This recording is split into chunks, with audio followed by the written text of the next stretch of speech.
Introducing the Eco HomeTech Ecotherm Underfloor Heating System. Ecotherm is a complete wet underfloor heating system. This video is intended as a visual support for the installation of your Ecotherm underfloor heating system and does not replace the instruction manual. The system consists of three main components, being the distribution manifold, the coils of PEX piping and the fixing system. Prior to installation, please ensure you have your CAD drawing and pipe schedule and that your floor construction corresponds with the CAD drawings and the fixings. Windows and doors should be in place and interior walls finished in order to ensure correct location of pipework. Make sure you understand the design and pay careful attention to pipe spacing. Subfloor preparation. The subfloor should be dry and clear of any other trades or materials. Remove any mortar residues stuck to the floor and remove the construction and building waste with a stiff brush. Other trades should be excluded until installation is completed. Install the floor insulation. Next, floor insulation is laid over the subfloor followed by a polythene layer. The polythene layer prevents the pumped liquid screed from escaping and any joints should be securely taped.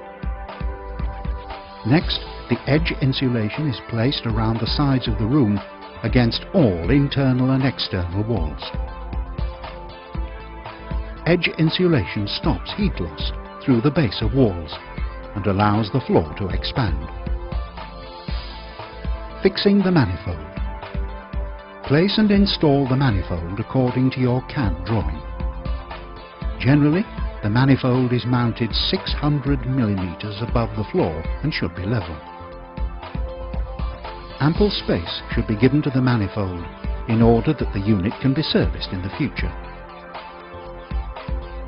The fixing system chosen in this example is a combination of grip rails and staples. The grip rails are fixed at regular intervals across the floor area. Staples can be used to anchor the grip rails to the insulation. The underfloor heating pipe is then laid across the floor in line with the design or the detailed CAD drawings supplied by Eco HomeTech. Connecting pipes to manifold.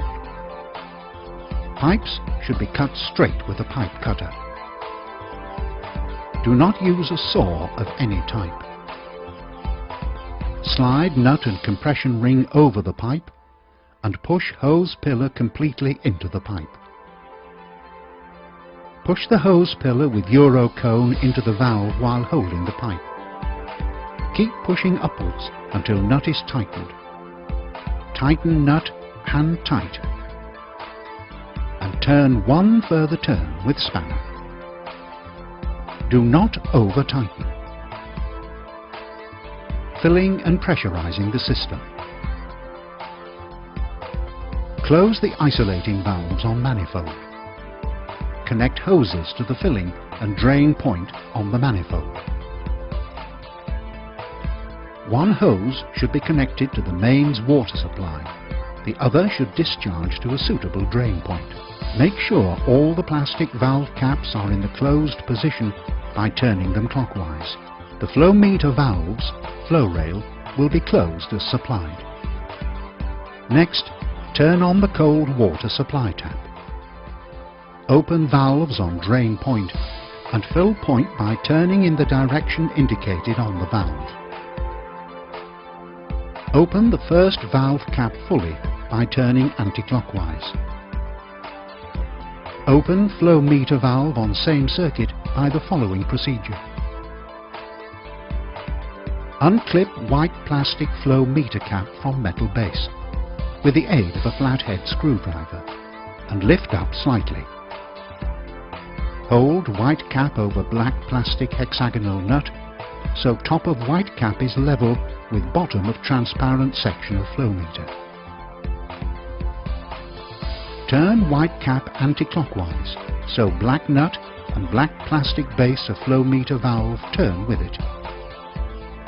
Flow meter valve will move upwards and will open after about 5 full turns. Water will now flow through circuit. Click white cap back down on its metal base. Air vent caps need to be unscrewed to allow air to escape.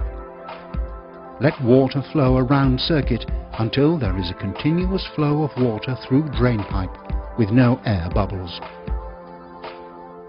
Close circuit by turning turn button return rail clockwise as far as it will go.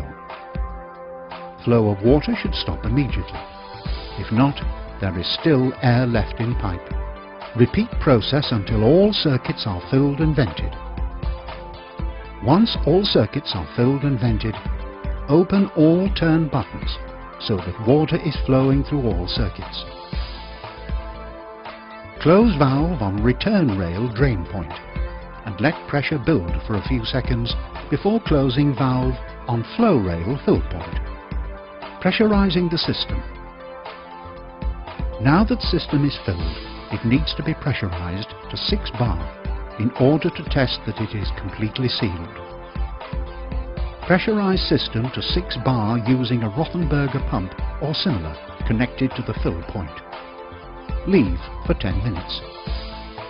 After this time, pressure should have dropped by no more than 1 or 2 bar. If pressure drops significantly, check system for leaks and make sure all connections are tight but not over-tightened. The final process is the screeding. This can be either a sand and cement screed or, as in this installation, a self-leveling liquid screed.